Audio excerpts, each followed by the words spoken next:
Today I'm going to share something I have designed for one of my classes to help you out with shape building in Affinity Designer.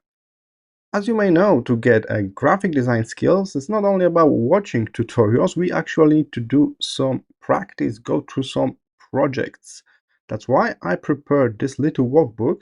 Let me just zoom in a bit so we can see the first artboard. I'm a bit old school, I like to zoom in with Command Plus. Alright, and then I hold spacebar to drag myself to the front. Here I am, basic shapes.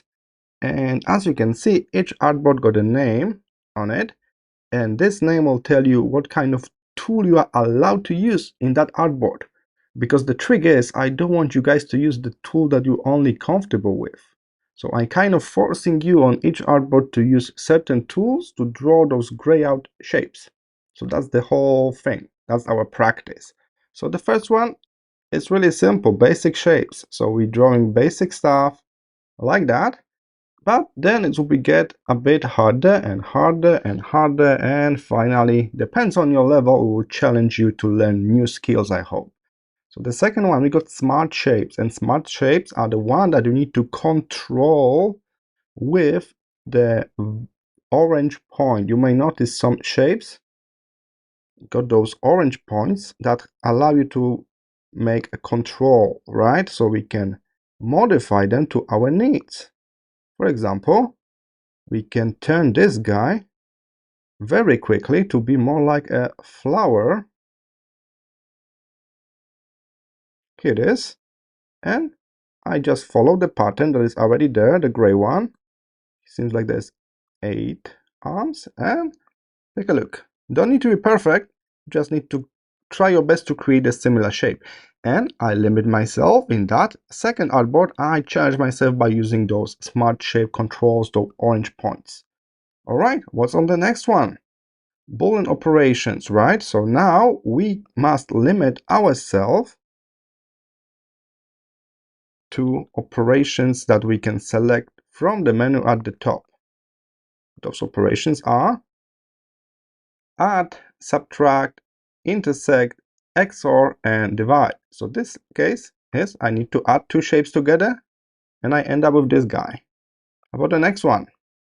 Next one will require me to draw 2 shapes, and then I will need to make a nice intersection here. And here it is. As I mentioned, you don't need to make it perfect. Just try to follow those gray out shapes and create something new.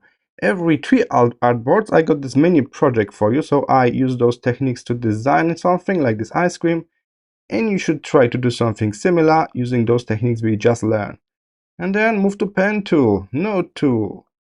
We got pen tool again, and then mini project again. We got corner tool that is really undercover shape builder tool.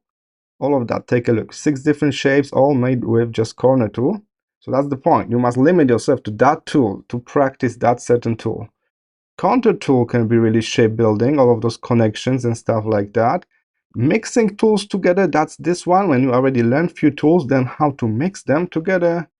And we're doing the final task, doing some little weather icons. And finally, you got this practice when you can kind of design elements using different tools and then combine them together into plans. So just grab this workbook, completely free. I will drop the link in the description. Grab the workbook. Remember, read the title of the artboard and limit yourself to that tool. That's the point of this workbook practice. And if you would like me to guide you through this whole workbook, I got like 3-hour long class on Udemy. So I'm going to guide you step by step, giving you some advices on the way. And finally, you will complete the very same workbook with me. So you can grab it for free and do it yourself. Or if you need more guidance, you want me to guide you through it, follow the second link to the Udemy class when I'm going to kind of guide you step by step through the very same workbook. All right, thank you for today. See you next time.